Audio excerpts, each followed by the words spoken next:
Um, so as I was, thinking about this presentation tonight, one of the things I did, I said, I need to go and just make sure I understand who my audience is. And in my head, from having had such great interactions with Audubon over the years, I kind of thought, oh, those are just the bird people.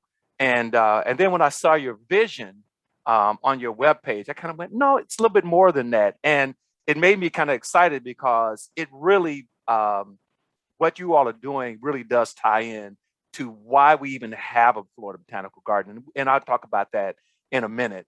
But I'm hoping that part of what will happen going forward is that we'll find other ways to interact and to collaborate so that even we, as we look at what the Florida Botanical Garden is, it's also about protecting a biodiverse environment. And of course, we all understand that Pinellas County is the most densely populated county in Florida. So for us to kind of share creating and maintaining this great facility, that's a great part of why we're even here. So I'm here to talk to you a little bit about the Florida Botanical Gardens. And again, as she said, my name is Vernon Bryant, and I currently serve as the executive director for the Florida Botanical Gardens Foundation. So we're the support arm, and I'll talk about that a little bit as we go along. And for this great facility, the garden opened officially in December of 2000. So last year, in the midst of the pandemic, we were trying to celebrate our 20th anniversary here at the garden. Had lots of things planned, but a lot of stuff got canceled. So we are still trying to play a little bit of catch up this year in terms of just being able to do the great things that the Florida Botanical Garden is all about. Let's see if this little, okay. So as you view this little video, I just want to give you some facts about the Florida Botanical Gardens. First and foremost, it is a Pinellas County park. So it is part of your tax dollar purchased, maintained properties, so that one of the reasons that happens, or one of the things that's great about that, is like every other park, we are free. And that is kind of huge because we're the largest free botanical garden in the state of Florida. And that's because our county commissioners and the folks that when we were building this garden had a vision to create something great, and they let us do that and worked along with us on that. The garden primarily was paid for with penny for Pinellas dollars. So again, thanks to all of us who contributed penny for Pinellas, and then for the inside of folks to allow us to use some of that money to create this property. We also use money from the Preservation 2000, or way back then, there was money from the state of Florida that was meant and intended for preserving open space. And so we were able to capture some of that money to expand the footprint of the garden and, again, create a great place that is, again, right smack dab in the middle of our densely populated county. We have there about 30 acres that are developed. We have about 60 to 70 acres that is wetlands and wooded uplands and the creek and a bunch of things that would never be developed, other than us putting maybe, a trail through, or maybe a small pavilion or those kind of things as we, continue to develop the garden. And so in those 30 acres, we have about 18 different kinds of gardens that kind of showcase different kinds of plants and different kinds of plantings. We have about 1,500 different species of plants at the garden, and that makes us a really good botanical garden, being able to showcase all the things that are available in that grow in our area. We have a great mix of things that are native to our area, as well as exotics, things that are, fun and from other parts of the world. We have made sure that we don't bring in invasive exotics as part of what we're doing. But, again, we are that doesn't stop us from being trampled by exotic invasives. Like I was looking at the creek the other day, and water lettuce is about to take over, so hopefully we can get the county to get in and take care of that. The other great thing about our site is that we are actually part of a bigger entity called Pinewood Cultural Park, which you don't often hear, but that includes Heritage Village, which is, Pinellas County's historical museum, basically. And then, of course, the Pinellas County Extension is on our campus with us, and, they are just a great source of information and education about a lot of different topics, including horticulture, and, it used to be called home economics, but, about nutrition and, development and those kind of things. So they're a great part of what we do. Of course, the Parks and Conservation Resources Department is there. And again, they're managing not only our park from there, but it's their headquarters where they manage all the parks throughout Pinellas County. So lots of things go on there, including it's a great place to come and pick up your boating and parking permits if that's one of the things you need. Another great resource we have on campus now is an organization called Creative Pinellas. And Creative Pinellas is the arts organization for Pinellas County. So they are responsible for creating and maintaining a vibrant arts culture across the county. And we are very fortunate to have them on campus and that they're able to do a lot of things with us and on the campus. So when you come to the Botanical Gardens, it's not only a great time to come out and enjoy nature, but we have all these other things that you can come and do and be involved with or take advantage of. And again, all of this stuff is being paid for by your county dollars. So that makes it a great, again, asset for you to come and take advantage and be part of. So, again, Florida Botanical Gardens, a great entity. Recently, at the Botanical Gardens Foundation, we kind of looked at our mission and vision and what we are, and we just kind of revamped that. And so I'm going to kind of talk to you a little bit from that perspective, because it kind of leads us into what are we doing and where are we going. And so you see from our mission statement that we're committed to building an environment at the Botanical Garden where people can come together for education, inspiration, and enjoyment. One of my favorite things to hear is people saying that, oh, I got there and I got lost in nature. Or I got there and it was like, I felt like I was in an oasis, because a lot of times when you get on the campus and you get, in certain parts of the garden, you can kind of sort of hear the traffic, depending on what it is. But a lot of times you just really get a chance to be in nature. And again, to think of us being right smack dab in the middle of this very, very busy county is it's an amazing thing to have that entity, this garden there. And again, it's there for all of us. It's there for enjoyment, and definitely there for education. Another great thing about our garden is that we do a lot of collaboration. And of course, our main collaborator is, of course, the Parks and Conservation Resources Department. But again, all the entities, IFAS and Heritage Village and Creative Pinellas, but we also have great relationships and people that are coming on site to help us do programming and activities, including the West Coast Orchid Society, Florida Farm Bureau, Pinellas County, the Florida Nursery Growers and Landscape Association is a great partner. We've had some great work and help from the Sierra Club. And then, of course, from a media perspective, we've kind of partnered with Tampa Bay Times to kind of get our story out there, and they've been wonderful partners. So we also understand that this concept of growing and educating people and involving people in horticulture and botany and the environment is not something we can do by ourselves. And so we're always looking for great partners. And again, as I looked at what your kind of vision is, it kind of excited me to kind of say, oh yeah, here's another partner for us to bring in.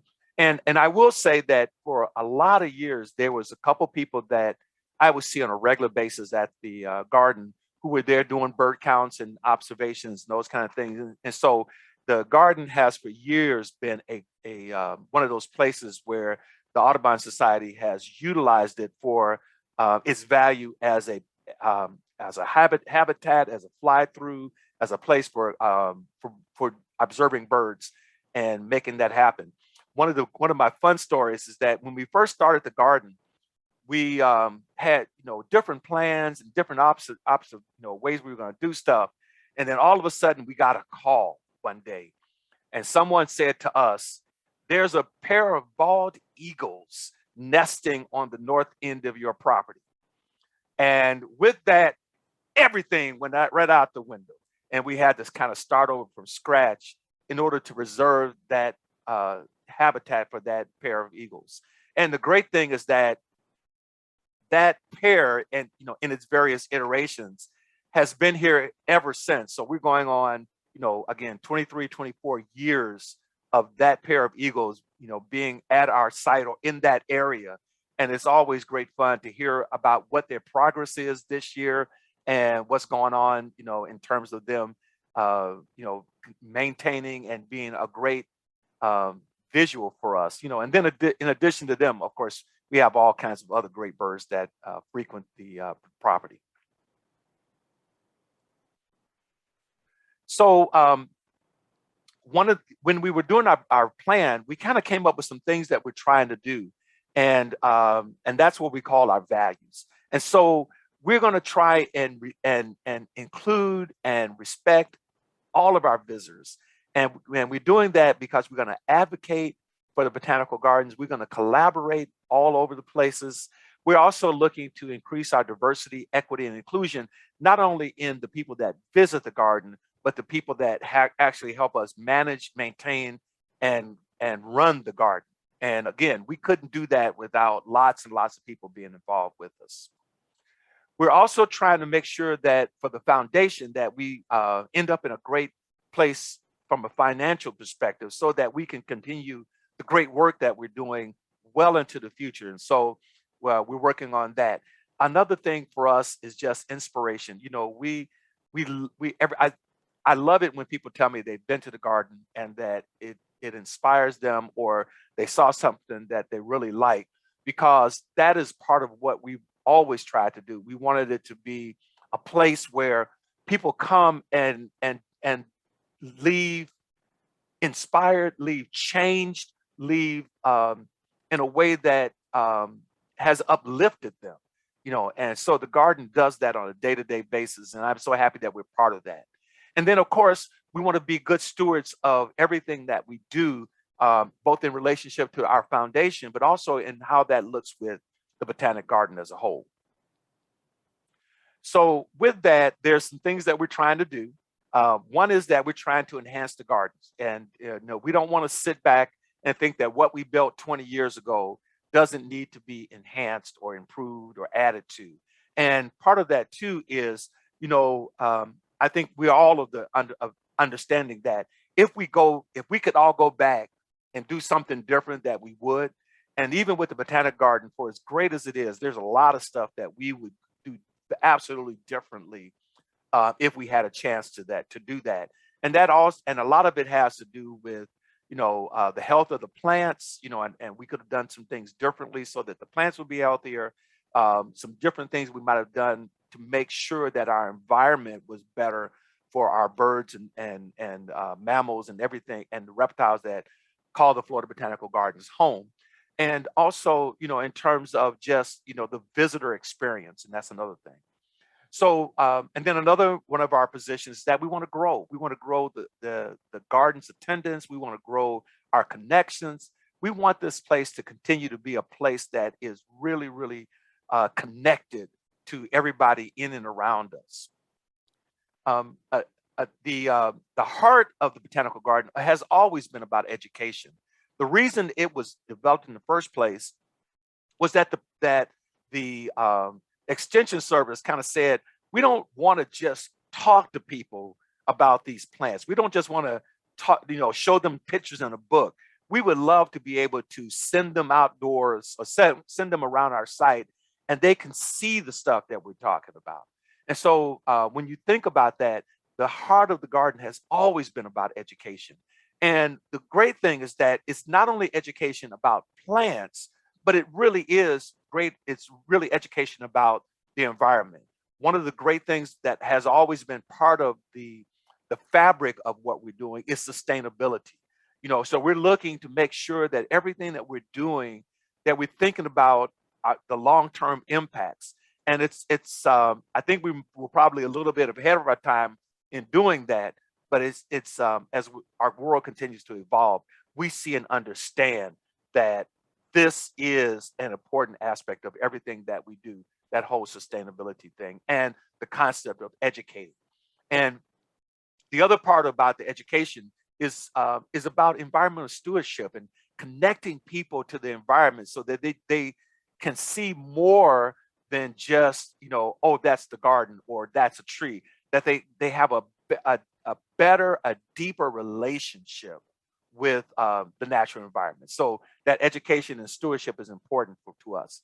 And another one, of course, is engaging people. And again, we're trying to build long-term relationships with everybody that comes onto the garden, because again, we understand that I'm not going to be there forever, but I would love for the garden to be there forever. And the only way for that to happen is for us to engage a diverse audience that values that garden and wants to see it continue. So we're doing everything we can to build relationships and have people understand what that is. And then, of course, our biggest thing is that as a foundation, we're advocating every day, for the continued growth and development of that garden. Number one, with the county, just in the county government, just to let them know that we value the Florida Botanical Garden, and we want you as the county commissioners, as the Parks and Resources, Conservation Resource Department, as Pinellas County, to always, always, always, always keep the Botanical Garden as a great asset for for us as citizens and for the visitors from around the world. So when we were talking about all this, and getting our acts together, two things came up that we are really working on right now that are our major projects that we intend to complete in 2022. The first of those is that we are going to build a children's garden. The name of it, and I'm sorry I forgot to change it on the slide, is now the Majid Discovery Garden. And so what it is that we really, again, it's not a playground. It's a place where we are going to connect kids to the natural environment. And that includes, having them know and understand everything from what is soil to what are trees, to what is habitat, to what animals are around and how to respect them and how to encourage and build for them for the future. So we are, again, trying to build future environmental stewards and future people that will advocate for the garden and advocate for the natural environment. And we know how important that is. And so that's our heart. That's our major focus, our major push is to get this children's garden done. And so we are just really excited about that. The other thing is that we're going to kind of reconfigure a couple of things in the garden because we want to be able to, for the foundation, because we really are the face of the garden, we want to be smack dab in the middle of the garden. So we're going to take one of the existing buildings, there's a pavilion, and we're going to convert it into a gift shop and into our offices so we can be in the right in smack dab in the middle of the garden. So with that, the Children's Discovery Garden, again, it's a place where we are going to look at engaging kids in play so that they learn and that they are engaged that they learn while they're playing. So we want it to be a fun place, but we also want people to understand that it's not necessarily a playground again. It is going to be a place where children will discover. And so we are really excited because part of that includes us hiring an educational person, which would be the first time for the foundation for us to have someone on staff full time that will be about educational programming in the garden, especially with an emphasis on kids. So we're really looking forward to that. The Children's Discovery Garden, we started off with about a $1.5 million price tag. Because of all kinds of stuff, that price tag has increased. tremendously. We're probably even now at closer to 2.5 in terms of what we need. We've been very fortunate. We've gotten a couple really significant gifts. One, again, was from the Majid Foundation.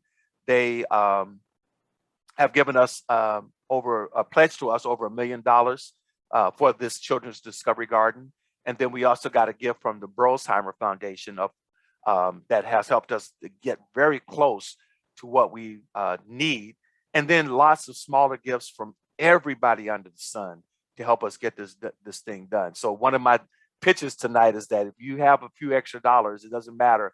We'd love to have you be on board with us to get this garden kind of over the top and built. As I said, the other thing is that we're going to create our welcome center, so that again we are in the middle of the garden, so that we can again interact better with people in terms of everything, and then also just creating a nice little botanical bounty gift shop, which is one of the things that people love when they come to the garden. So we are very fortunate that that Welcome Center is also being sponsored in part by Pinellas County Parks and Conservation Resources Department in terms of funding. So with that, part of what I hope I can do today is to issue a call to action to all of you. And part of that is, for me and for the foundation, is that we want to never stop growing. We want this garden to, again, be an asset for generations to come. And again, the only way we can do that is that we have to do that with people. And so we do have memberships, and they're fairly inexpensive. They start at $40 for an individual member and kind of go up from there depending on what you want to do. But so that's one of the things. The other one is just volunteering. We are always in need of volunteers, everything from people that literally help in the landscape every day to people that help us with all of our events and activities and on our committees and boards and those kind of things. So if you have even a minute or two of spare time, we'd love to have you come out. Another one is donating to the garden. As I said earlier, also advocating for the garden. And then two others. One is just visit, come out and see it. It still amazes me that there are times when people say, I didn't know this was here. And I had to kind of go, wow, after 20 years. And then also supporting the garden. So let me kind of walk through some of those things real quick. So our membership, we do have a membership program that has some benefits. So we do, again, at our gift shop, you have the opportunity to get a discount, and of course, all the proceeds from the gift shop go right back into helping us fund the things that we do at the garden. We also have discounts both at the Heritage Village gift shop, but also at a number of garden centers and retailers around the county. So if you are a gardener, then you can, your membership will get you a little bit of discount. We also have a lot of events, and we're doing a great job with that. And so there's discounts to those events. And then we also have foundation members only events. So lots of fun for that. Also, if you travel, part of our membership includes something called a reciprocal admission program. And so we participate with an organization called the American Horticulture Society. And that opens up for either free or discount admissions to gardens across the US and Canada. So if you travel and you like gardens, you should make sure that, this is a great benefit. I was just down in Naples last week, and I had a chance to use my reciprocal admission to get into the Naples Botanical Garden, which is a wonderful little garden with lots of open spaces, and they're just doing a phenomenal job with that. Again, right smack dab in the middle of an urban metropolitan area. But again, just a great garden. So then also, as I said, volunteering, we need volunteers. And every day there are volunteers that come out and help in all kinds of ways. The landscape volunteers, they are there. Some of them are almost religiously, most times they have their day of the week. So on Tuesdays, it's the guys that work in the fruit garden. And on Thursdays, it's the people that work in the herb garden. And then on Wednesdays, they help in the general landscape, and on and on and on. But so there is a place, for you if you like gardening or if you just want to help with general maintenance. And so we'd love to have you do that. And then, as I said, also, we need all kinds of volunteers to help us with the programming and events that we have. We have some really great and exciting events coming up shortly. One of them is at the end of the month. We have our Pumpkin Fest, and Pumpkin Fest is a pumpkin carving event, but we also are going to have lots of vendors and organizations that'll be there to kind of help us celebrate fall, but also again celebrate the environment and hopefully engage kids in great ways to think about being outdoors. So we need volunteers to help with that. On this coming Sunday, we have a something called our fall tour of public and private gardens. And in that tour, we actually have identified and gotten permission from owners of a number of private properties to have us be able to give their address out and have folks come stop by to see and enjoy their gardens. So it's a fun activity. It's a fun day. It starts off in the morning with tours at the Florida Botanical Gardens. So if you want to have a guided tour of the Florida Botanical Garden, you can do that. And then the afternoon of on your own, with your own transportation, kind of wandering around the county, looking at gardens that, for inspiration. And again, we need volunteers to help us kind of greet people at those kind of things. And then, of course, our biggest event is our holiday lights at the end of the year. And it is our biggest fundraiser. And we always need volunteers to help to accept donations and greet our guests. So another way that you can help us is to actually donate. And there's lots of ways to do that. You can do, general donations. We take those at any point in time. We also are looking for sponsors. We are very happy this year for the first time to announce that Duke Energy is going to be our presenting sponsor for the holiday lights. And so, yes, so we're excited about that. And but the other thing is that it's also a great place if you just want to put in a paver to honor someone or put a sign, to memorialize somebody on a tree or a structure, and we can do that as well. So just contact us if you're interested in doing any of that kind of stuff. And somebody asked, well, what do you use your money for? Well, again, several things. Plant purchases are, one of the biggest things we use money for. Garden expansion, like I said, the children's garden is our upcoming event garden that we're building. Activities and events, and then just for general operations is kind of what all those funds go for. So what about visiting? Yeah, we, as I said earlier, we have seen a number of people always come to the Botanical Garden for birding, and it is a great place, especially when we're in the migratory season. From my understanding, we are a great place where lots of birds stop in to on their path north or south, depending on what's kind of season. And the other thing is that we have tried to do some things to enhance the value of parts of the property for birds, including doing some plantings specifically to have great seed sources and those kind of things. So again, as we think about what we're doing there, we're always kind of thinking more broadly than plants. We're really thinking about the natural environment. So come out and visit, bring your binoculars. There's always birds, for sure. And then the other one, again, is also support our upcoming events. And as you can see from this list, there are a number of them, and we are excited about all of them coming up. And again, not only, yes, come and be a volunteer, but we also want you to let everybody know that we're having events, encourage them to participate in that, especially our young people, because again, the more they come out to the gardens, the more they're exposed to it. It's just a great place to connect to nature.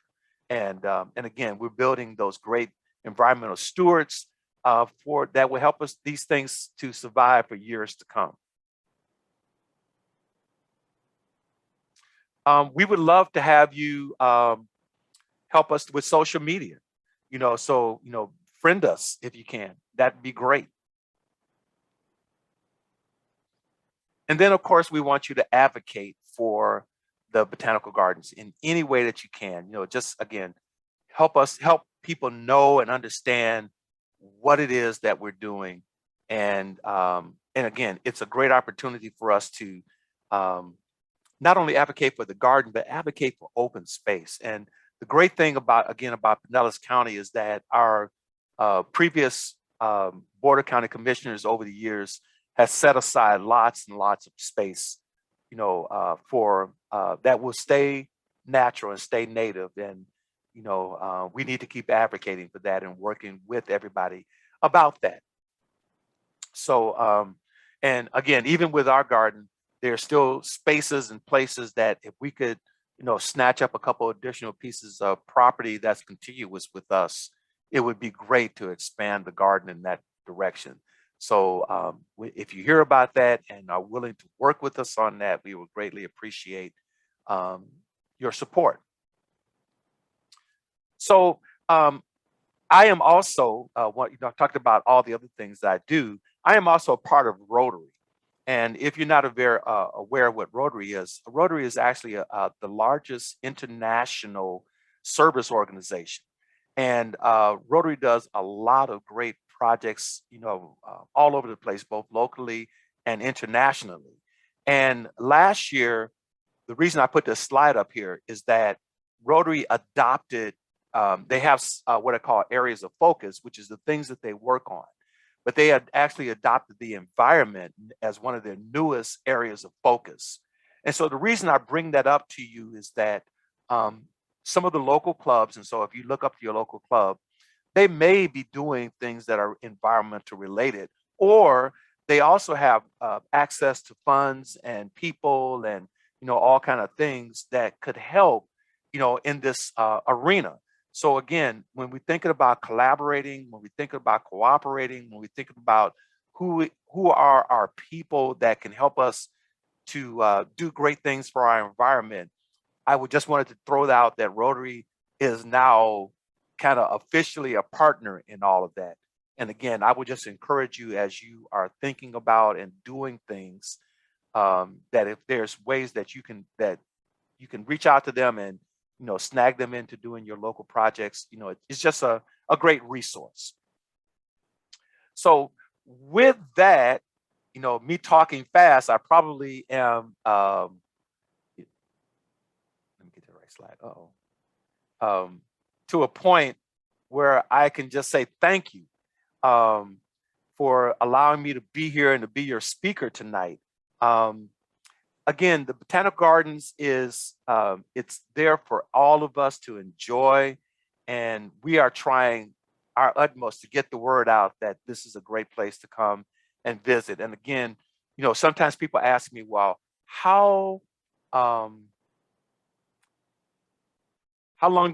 can I spend at the garden? And I tell them, it depends on what you're doing. If you just want to go for a quick walk, then you can probably do it in, half an hour. But if you really want to take in all that nature has to offer you, everything from, the baby gators that you might see to the butterflies that, I'm almost always there, to, plants that are unusual. Every season has a different floral palette. Things change on a consistent basis. So if you go next week, it's probably not going to look exactly like it did last week. And definitely, if you go in the spring, it's going to look different in the fall. It's going to look different in the winter. And the other great thing about the gardens is that, like the rest of our climate, it is 365. So you can come out every day of the week. And let me mention again, it is free. So there's no fee. The only time we charge is usually if we're doing events. And then, that just depends on what it is. And, but again, bring everybody, your mother, your father, your sisters, your kids, your grandkids, your great grandkids, bring everybody and come see the Florida Botanical Garden. We love showing off and it's just, again, a marvelous place to come. So with that, are there, I'll stop, and if there's questions or I can talk about anything that I missed, just let me know. Okay, well, yeah, we have time for a Q&A. you know, we'd love to hear from you. You can enter your questions at any time during the Q&A, and we'll get to those. I will say that if you haven't been to their website and you're looking to volunteer, their website is very specific. It lists by date different events that are coming up and how many slots are available for volunteers. So you don't have to worry that they're ever going to have, you know, overbooked volunteers and they won't need you. They are trained professionals, and having their volunteers be useful. So, and you will feel very appreciated if you volunteer. I've spoken to two of my friends before tonight, and they said that one, they volunteered to help with the lights. And that was really fun because then they also got to preview, and they brought a guest to preview. And that was one of the benefits of membership, is that you get to preview the lights display before. That's pretty special. It's like being at a reveal. Great. We do have a couple of questions in the chat. Can you display the social media sites again? I can. Let me just back up.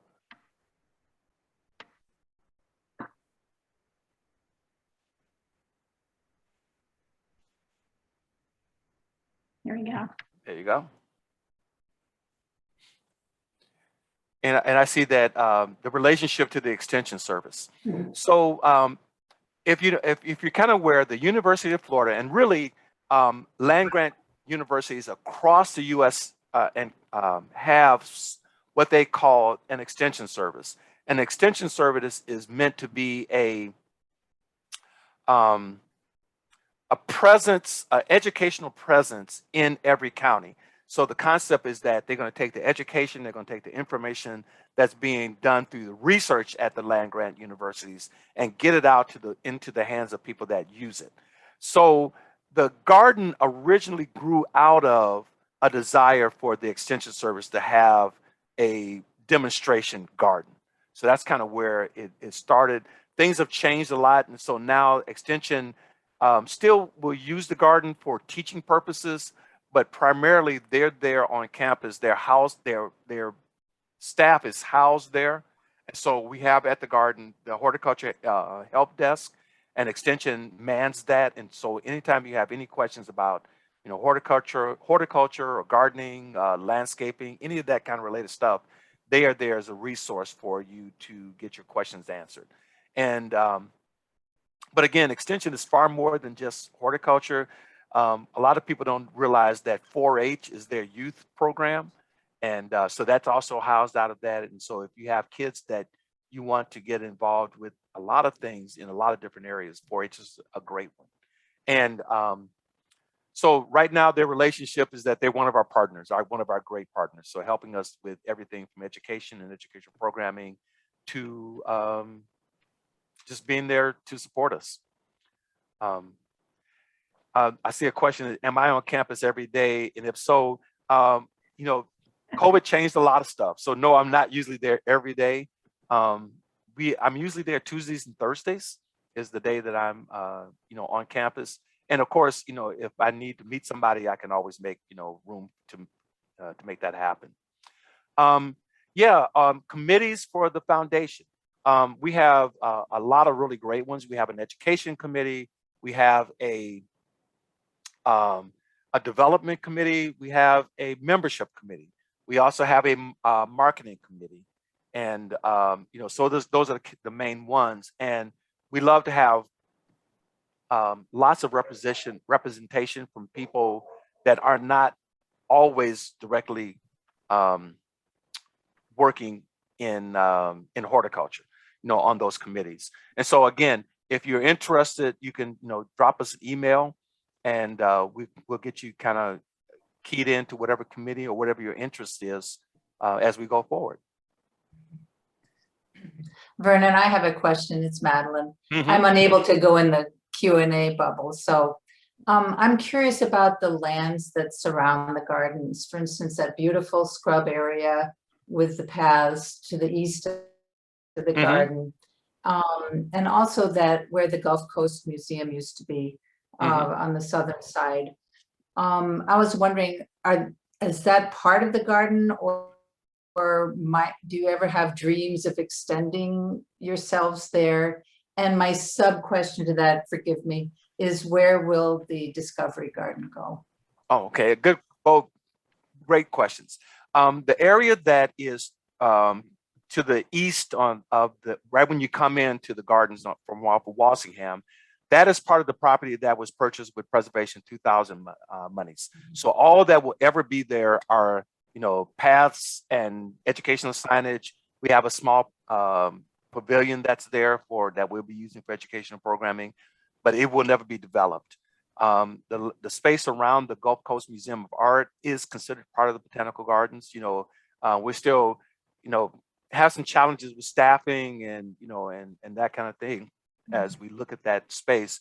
But eventually all of that will, become better as we look at, the future of the garden. The Children's Discovery Garden is actually going to go on the other side of the creek, so closer to as part of our Almaton parking lot.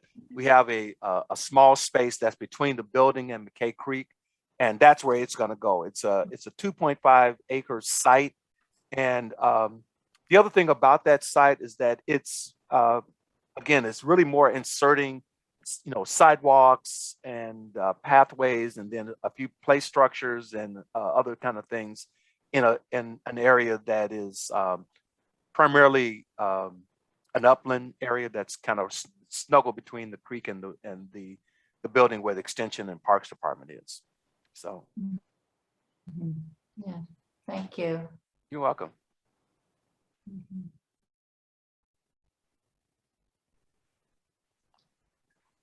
So again, thank you all for the opportunity, and hopefully, we'll see more folks come on out to the gardens and enjoy what we have to offer, including all the great bird sightings. I just put in the chat the eBird link. It is an eBird hotspot for birding. And I know, with fall migration, that's a really great stopover. So I think, especially this year, people need to get out and go see.